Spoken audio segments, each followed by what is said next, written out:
మీరు ఒక మాట చెప్పారు, బహుజనుల కోసం ఉద్ధరించడానికి ఒక వ్యక్తి కావాలని చెప్పారు. సో బహుజనవాదంతో ముందుకెళ్తున్నటువంటి వ్యక్తిని కూడా మీరు టార్గెట్ చేశారు. ఎవరన్నా? ఆయన పేరు తీన్మార్ మల్లన్న అలియా చింతపండు. సో ఇప్పుడు ఈడలనేమో బహుజనులకు రాలేదని అంటారు, కానీ బహుజనులకు వచ్చినటువంటి వ్యక్తిని టార్గెట్ చేసారు. ఎందుకు అంటే మీరే కాలువట్టి గుంజుతున్నారా కిందికి? మేము ఎందుకు అంటే ఇప్పుడు టార్గెట్ చేస్తే చెప్తా. ఉత్తగా వెళ్ళి అన్నాడు రామనడితే మాట తీన్మార్ మల్లన్న ఒక బహుజనవాదం అని చెప్పేసి మీరు మాట్లాడుతూ ఆయన మెసిల్తే ఓకే బహుజనవాదం అనే నేనేమంటున్నా అంటే మీరు అడుగుతున్నారు కాబట్టి చెప్తున్నా. ఉచిత వైద్యం ఉచిత విద్య అనేది ఆయన సిద్ధాంతం. అదేనా అందరికి? అంటే మీరు విన్నది అయితే అదేనా? నేనంటే ఇంక బహుజనవాదం బహుజన రాజ్యాధికారమే అనేది మీరు అయితే విన్నారు కదా. అయితే నేనేమంటా, ఉచిత వైద్యం ఉచిత విద్య అన్న నువ్వు నీ క్యూ న్యూస్లో మార్నింగ్ న్యూస్ విత్ మల్లన్న అని చెప్పేసి క్యూ న్యూస్లో పొద్దుగల వాడుతావు.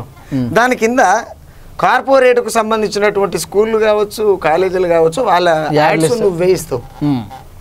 ఇది దూడని జీకమంటావు, బెర్రని అన్నమంటావు. ఇది ఎట్లా? అడగడం తప్ప రైటా? అదొక్క పాయింటేనా? అడగడం తప్ప రైటా? అదైతే కరెక్టే. దాంట్లో ఆ కోరం నుంచి మాట్లాడు. అదొక్కటేనా?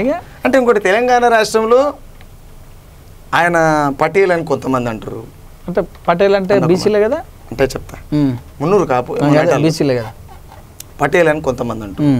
ఆ పటేల్ అనే పదం వెనక అహంకారం ఉంటుందని కొంతమంది వాదన. నేనేమంటా, నువ్వు ఆ వాదనలో నువ్వు ఉన్నావని చెప్పేసి ప్రజలు అక్కడక్కడ నిన్న మనం గునుక్కుంటారు. నిజంగానే పొద్దున్న లేస్తే కేసీఆర్ తిడతావు, పాయసెట్ అంటావు, బోసెట్ అంటావు. జర్నలిస్టులకు ఉన్నటువంటి విలువను తీసేటువంటి పదజాలాన్ని నువ్వు వాడుతావు. అంటే ఇప్పుడు యాజ్ ఏ లీడర్ కావచ్చు కదా. నేను అదే చెప్తున్నాను, మాట నేనే అన్న మొత్తం వినే. నేను ఏమంటున్నట్టు, జర్నలిస్టులని కూడా అయ్యో నాయన ఇది ఏం జర్నలిజం అనే పరిస్థితికి తీసుకొస్తున్నాం. సరే, ఏదేమైనప్పటికీ సరే, తండ్రి ఎంత చెడ్డోడైనా కొడుకు మర్యాద ఇచ్చే మాట్లాడాలి తండ్రికి. కాబట్టి ఆయన రాష్ట్ర ముఖ్యమంత్రి, ఆయన తప్పుని ఏలెత్తి చూపించాలి, తప్పదు. ఆ వేలెత్తు చూపించే విషయంలో మీరు కరెక్ట్, నేను కాదనట్లే. దాన్ని కూడా అడిగే పద్ధతి ఉంటుంది. జర్నలిజానికి ఉన్నటువంటి విలువని, ఆ నైతిక విలువలను తీసేసేటువంటి ప్రయత్నం చేయొద్దు అనేది అదొక వాదన. ద సేమ్ టైం మల్లన్న ఇక్కడ ఎస్సీ మాదిగనో లేకపోతే మాలనో లేకపోతే మొత్తం మీద ఏదో ఒక దళిత వర్గానికి చెందినటువంటి బిడ్డడు అనే వాదన జరుగుతున్నది. Okay okay. అయితే నేనేమంటున్నా, నువ్వు ఒక క్లారిటీ ఇవ్వాలి ఫస్ట్ ఆఫ్ ఆల్. అంటే ఎత్తుకోవాలంటే నేనేమంటా, క్లారిటీ ఉండాలి. ఇప్పుడు నువ్వు బహుజనవాదం అంటున్నావు, రేపు బహుజనవాదం అంటే మేమంతా ఎస్సీ అనుకుంటున్నాం, మరి ఎస్సీ కేటగిరీ కింద నీకు సీట్ ఎట్టిస్తావు?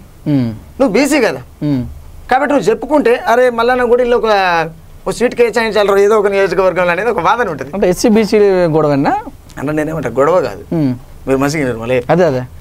నువ్వు ఇప్పుడు నేనేమన్నా మనం ఇందాక ముచ్చట మాట్లాడుకున్నాం, బహుజనులు అనేటోళ్ళకు ఎస్సీలకు కొన్ని సీట్లు, మైనార్టీలకు కొన్ని సీట్లు, బీసీలకు కొన్ని సీట్లు, ఎస్టీలకు కొన్ని సీట్లు, సబ్బండ వర్గాలకు ఏ వర్గాల ప్రజలు వాళ్ళకి ఇవ్వాలని చెప్పేసి ఆలోచనతో ఉన్నాం. ఆ వర్గాల ప్రజలలో మల్లన్న కూడా ఒక వర్గ బిడ్డడు.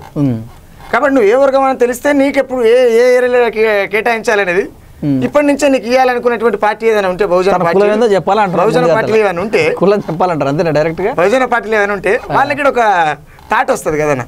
అందుకోసం అన్న క్లియర్గా చెప్తే ఇల్లు ఉండదు. నేను ఏ పార్టీ ఉండదు, నాదే నేనే ఒక పార్టీ అంటుండు కదా.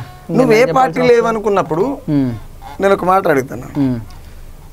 నేను పదే పదే పదే పదే పదే నేను ఒక టీఆర్ఎస్ పార్టీను, ఈ తెలంగాణ రాష్ట్రాన్ని నేను టార్గెట్ చేసుకొని మాట్లాడుతుంటే కాదు. అంటే ప్రభుత్వం వాళ్ళే ఉంది కదా, వాళ్ళని వదిలిపెట్టి వీళ్ళని ఎందుకు తిట్టాలని అంటాడు కదా. ఒకసారి అన్నాడు అనే మాటల్లో. చెప్పు.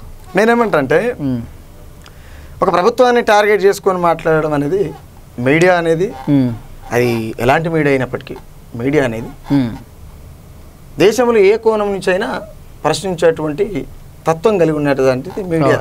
అది 100% నిజం, అది జగమెరిగిన సత్యం.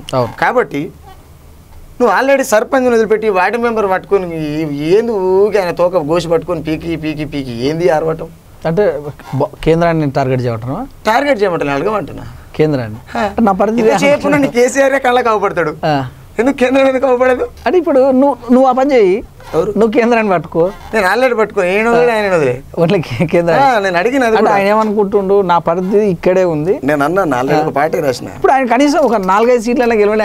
ఆయన యొక్క ఒక పార్టీ కానీ, ఆయన ఒక వర్గాన్ని కానీ, లేకపోతే ఆయన అనుచరులు కానీ ఒక 4-5 సీట్లను గెలిచినాక టార్గెట్ చేస్తాడు. అంటే ఒక జర్నలిజం అయినా, ఒక కళాకారుడైనా, తర్వాత ఒక గాయకుడైనా, నాయకుడైనా ఒక వర్గానికో లేకపోతే ఒక పార్టీకో ఒత్తాసు పలికితే అది ప్రజల్ని మోసగిస్తున్నట్టు లెక్క.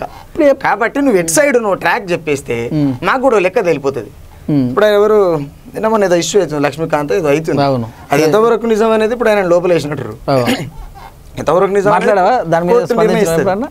కోర్టు నిర్ణయిస్తుంది. ఎంతసేపు నేను తిట్టడమేనా ఇలాంటి సందర్భంలో? నేను తిట్టలేదు, నేను అడుగుతున్నాను. అదే మీరు ఎవరు అని అడిగిన తిట్టలే కదా.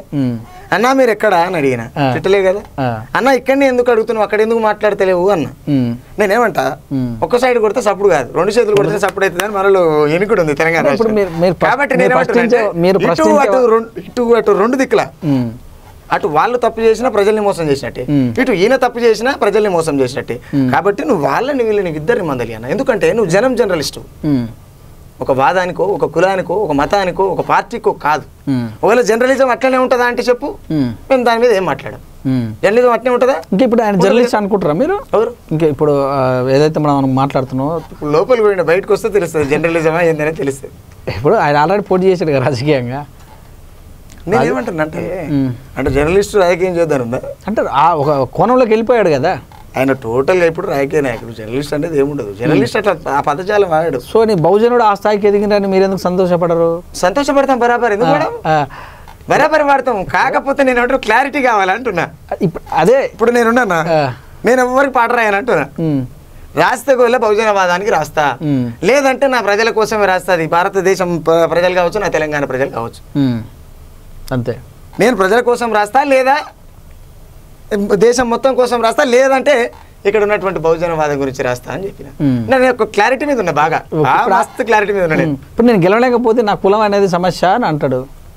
నేను ఏమంటున్నా, మీరు ఒక జర్నలిస్ట్గా మీరు ఒక క్లారిటీ ఇవ్వాల్సినటువంటి అవసరం. బ్రదర్ ఇప్పుడు ఇవాళ నీ క్యూ న్యూస్లా నీ కంచెలు మొదలు పెడితే ఎండింగ్ స్టేజ్ దాకా ఎవరున్నారు అలా? మీరు ఎప్పుడన్నా పోయి ఎంక్వైరీ చేయరండి ఆఫీస్ కాడికి పోయి. టోటల్గా 300 పటేళ్ళు ఉంటారు అలా, 300 కాపులు ఉంటారు. నీ బిడ్డలకు పటేల్ అనే ఉంటుంది, అన్ని పటేళ్ళు ఉంటాయి. పటేల్ అనేది రాంగా ఎట్లా? పటేల్ అంటే ఏంటి తెలంగాణ భాషలో మీరు చెప్పరు? ఇప్పుడు చాలా పటేల్ అని ఎవరు అంటారు? పటేల్ పట్వారి అనేది ఒక ఆ సిద్ధాంతంలోకి వెళ్తే పటేల్ అని ఎవరు అంటారు? పటేల్ అంటే కొన్ని ప్రాంతాల్లో రెడ్డిస్ అంటే. ఆ వాదాన్ని ఏ రకంగా చూస్తారు ప్రజలు? ఇప్పుడు మునురు కాపు అని అంటున్నాం కదా. నేనేమంటున్నా, పటేల్ అనే వాదాన్ని ఎట్లా చూస్తారు? పటేల్ పట్వారిగిరి ఒకప్పుడు చాలా. పటేల్ అనేది పక్కల ఉన్నోళ్ళని గులాంగిరిగా చూసేటువంటి పదం అది. అదే వాదం 2006లోనో 2004లోనో 2005లోనో యూనివర్సిటీలలో ఉద్యమం చేసేటువంటి ప్రయత్నం కూడా చేసింది ఇదే తీర్మానం వల్ల. రేపు ఆయన దగ్గర పనిచేసినటువంటి మిత్రులే చాలా మంది బయటకు వస్తారు. రేపు వాళ్ళంతా చెప్తారు, ఎందుకంటే మనం కూడా పూర్తిగా తెలియదు ఆయన గురించి. కాబట్టి తెలుసుకునే ప్రయత్నం చేస్తాను నేను కూడా అన్న.